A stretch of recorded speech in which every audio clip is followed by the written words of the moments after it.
Uraho neza, uyu munsi tugiye kurebera hamwe uko watangira business utagira amafaranga menshi. Ni ibintu birindwi ushobora gukora bitari ubuhinzi cyangwa ubucuruzi. Ese wigeze wibaza ukuntu hari abantu batagira igishoro kinini ariko bakabasha gukora business kunguka? Abandi bo ugasanga bafite amafaranga menshi ariko bagakora ubucuruzi bukarimbuka mu mezi 3 gusa. Impamvu si amafaranga burya, impamvu n'uburyo bwo gutangira. Muri iyi video turavuga ku bintu birindwi ushobora gukora udafite amafaranga menshi ariko bigatangiza business kuri buri munsi. Reka dutangire. Ikintu cya mbere ugomba gukora ni iki ngiki. Ugomba gutangira n'icyo ufite ukurikije aho uri ndetse n'ukuri. Burya abantu benshi batangira abibwira ngo nge nzatangira business ariko maze kubona miliyoni 2 nibwo rwose nzatangira ngakora. Uribwira ko se izo miliyoni zizakwizanira? Oya, ikintu cya mbere gituma business tangira ni action, igikorwa, ntabwo ari igishoro burya. Reba ibyo ufite hafi yawe, maybe ufite smartphone, ufite ubuhanga cyangwa se ufite nimero z'abantu. Urugero, niba ufite telefone ushobora gutangira business yo kugurisha ibintu by'abandi online. Icyo gihe ubona komisiyo ni amafaranga baguha bitewe nuko cya gicuruzwa wamamaje cyaguzwe. Niba ufite ubuhanga bwo kwandika ushobora gukora content cyangwa gutangira blog yinjiza amafaranga kuva kuri 0. Ntabwo ari ikibazo no kwigira ku busa. Wibuke ko buri muntu wese utunze amafaranga menshi yigeze no gutangira nta kintu namba afite. Ikindi kintu cya kabiri ugomba kwitaho ni ugutangira business ishingiye ku bumenyi butari ku gishoro. Icyo uzi ni umutungo. Abantu benshi baravuga ngo nta mafaranga mfite, nyamara bafite ubumenyi abandi bishyurira. Niba uzi guteka ushobora gukora catering small orders ku bantu baho utuye. Bivuze ngo ushobora guteka utuntu dukeya bitewe n'abantu abagukikije ukamenya ibyo bakeneye ukaba watubashyira bakakugurira. Niba uzi kudoda ushobora gutangira gusana imyenda y'abantu cyangwa no gukora ibikapu bitandukanye bityo ukabigurisha. Niba uzi kuganira no kumvikanisha amagambo ushobora gutangira marketing cyangwa se kwamamaza kuri WhatsApp cyangwa ku bantu bafite ibicuruzwa bitandukanye. Ubumenyi ni isoko ya mbere y'ubukire, ntabwo ari amafaranga. Ikindi kintu cya gatatu ugomba kwitaho cyane ni ugutangira business ishingiye ku gukemura ikibazo cy'abandi. Iyi ni ingingo nkunda kugarukaho mu biganiro byanjye bitandukanye, aho ubukire buva mu gukemura ibibazo by'abandi. Niba mfite icyo nagufashije nta kabuza n'amafaranga ndi buyabone. Niba ushaka business izakomeza ndetse ikanunguka cyane, reba ikibazo kiri aho utuye. Aho waba utuye rwose hari abantu bashaka koga ariko ugasanga babuze umuntu bakorera mobile cleaning service. Ahangaha ni uburyo kinyine ushobora kujya gusukura ahantu bari bukarabire. Iki gihe ugasanga biragoranye. Ibi ngibi mu gihe ubizi rwose nta mpamvu yo kujya kwiri gutekereza kabiri, ushobora kujya kubafasha. Haba hari n'abandi kandi bakeneye kubona ibyo kurya bitujuje isukari. Ahangaha n'ushobora kubitunganya bityo mu gihe bahageze ukaba wabibashyikiriza. Haba hari n'abashaka kubona imyenda ku giciro gito, by'umwihariko bashaka ya myenda ihendutse. Ushobora kubaha icyitwa thrift option. Aha ni ya myenda yacaguwa nyine bigura amafaranga make cyane, cyangwa ya myenda iba yarambawe ushobora kujya kugura ahantu bityo ukaza kongera ukayisubiza. Iyi business yawe izisubiza ikibazo runaka bityo abantu rwose nabo bakayigana, nta no kwirirwa wamamaza cyane ibintu ukora, kubera yuko iyo usubiza ikibazo cy'abantu runaka akenshi nibo baza bakwisangira bitanarinze kujya kwirirwa wamamaza. Ikindi kintu cya kane ni ugukora icyitwa reselling, ubucuruzi bwo gucuruza iby'abandi.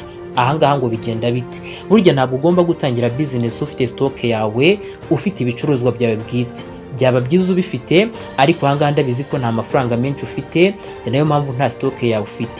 Reselling cyangwa se affiliation marketing ni inzira nziza cyane yo gutangira nta gishoro. Urugero, ushobora gucuruza telefone, inkweto, imyenda, ibikoresho by'ikoranabuhanga cyangwa ibintu byo mu rugo, byose ugakorera komisiyo ukajya ubicuruza bityo nyirabyo akakwishyura amafaranga bitewe nuko hari ababiguze. Icyo gihe ufata ifoto, ushobora no kuyishyira kuri WhatsApp status, ushobora kuyishyira mu magroupe, umuntu akaba yakwishyura bityo ukabona inyungu. Iyo ukora ibi buri munsi buhoro buhoro uba uri kwiga isoko, kwiyubaka no kumenya icyo abaguzi bashaka. Kandi burya ntacyo bigusaba uretse telefone ndetse n'ubwitange. Ikiza ku mwanya wa gatanu ni ugutangira business ntoya ariko ukayitaho nka hari ikigo kinini. Burya hari abantu batangira ibintu bitoya ariko bagatangira kubisuzugura, kubifeka, biracyari hasi, nanjye ntabwo ngomba kubiha valeur bikwiriye. Ibi ngibi birakudindiza.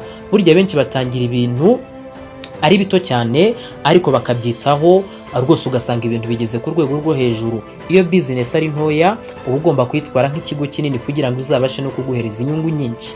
Ahanga ugomba gufata amakuru yawe ukandika ibintu byose uko bigenda, ugakoresha agenda, note mu gihe uyifite, cyangwa se ukaba wanakoresha Excel kuri telefone. Ahanga ugomba guteganya uko uzakuramo inyungu muri iyo business yawe ntoya, uko ugomba kongera stock cyangwa se ibintu ushinzwe kuderivaringa ku bandi, nuko uzamenyekanisha ibyo ukora. Iyo wubahirije discipline, abantu batangira kukubonamo seriousness, batangira kubona nyine ko ufite gahunda ndetse bakagukundira ibyo ukora. Nakwita ko ari professionalism.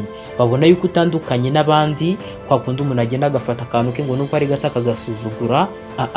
Woba wabihaye attention, ukabyubaha ndetse ugakora buri kimwe cyose kugira ngo iterambere ryawe rikomeze rizamuke. Ikindi kintu cya gatandatu, ugomba gutangira network y'abantu mufite icyerekezo kimwe. Ibi nabyo byagufasha cyane. Burya nta muntu utera imbere wenyine, ugomba gutangira kuvugana n'abandi bafite imyumvire ya business. Niba utabazi, ushobora kujya mu matsinda yo kuri WhatsApp, kuri Telegram, cyangwa aho bigisha entrepreneurship. Ahangaha ni abantu rwose ubonamo motivation, bazakongerera imbaraga kandi rimwe na rimwe bazanakwereka amahirwe wowe utaruzi. Hari n'abashobora kukugenera ibicuruzwa byo gucuruza batanagusabye igishoro, ahubwo biturutse kuko mwaganiriye gusa. Ibyo nibyo bitandukanye abantu batsinda n'abatazagera kure. Network ni ingenzi. Ikindi kintu cya karindwi ni ugukora consistency, guhozaho. Ahangaha ni ukuvuga ngo ugomba gukora nta bintu byo gucika intege. Burya abantu benshi baratangira ariko bakagira gutya bagahagarara. Nta business ikura mu byumweru 2 cyangwa ikure mu byumweru 3. Ibizamuka, ariko ushobora kubizamuka ku kigero wowe utari wabona. Ugomba gukora buri munsi. Niyo waba wumva utari kubona inyungu, consistency cyangwa se guhozaho nibyo bisimbura cya gishoro mu ntangiriro, dore ko ntacyo bufite. Iyo abantu bakumenyereye, iyo umusaruro utangiye kuboneka, amafaranga nayarizana. Ntugapfukira n'impano yawe, ntugategereze kandi igihe cyiza, kuko igikorwa nicyo gikora itandukaniro. Bya bikorwa byawe byinshi wakomeje kugenda ukora nibyo biguha umusaruro. Mu by'ukuri ntabwo amafaranga ari yakubwira niba ushobora gutangira business. Icyo ukeneye ni umuco wo gukora, guhanga udahagarara ndetse no gutinyuka. Ubucuruzi butangira n'igitekerezo gito, ariko bukagenda bukura kubera ubwitange bwa nyirabwo. Ushobora kuba utuye za Nyamirambo, utuye za Musanze, utuye za Huye, utuye za Nyagatare, cyangwa n'ahandi hose mu gihugu. Ibyo ntacyo bitwaye rwose. Ahantu hose uri hari isoko, hari amahirwe kandi hari n'abantu bafite icyo bashaka kugura. Banza utangire uko biri, uzasanga ejo bari kukubaza uko wabigenje. Kuko ukuri ni uku nguku, ubutunzi butangirira mu mutwe, ntabwo ari mu mufuka. Niba ukunda izi video z'ubumenyi bw'amafaranga n'uburyo bwo kuva mu bukene mu Rwanda, kanda subscribe, usige igitekerezo cyawe, ubundi uvuge business ushaka gutangiza, kuko muri episode itaha nzakubwira ku buryo ushobora kubona amafaranga ya mbere yo gutangira business yawe, ariko bitagusabye kujya muri banki.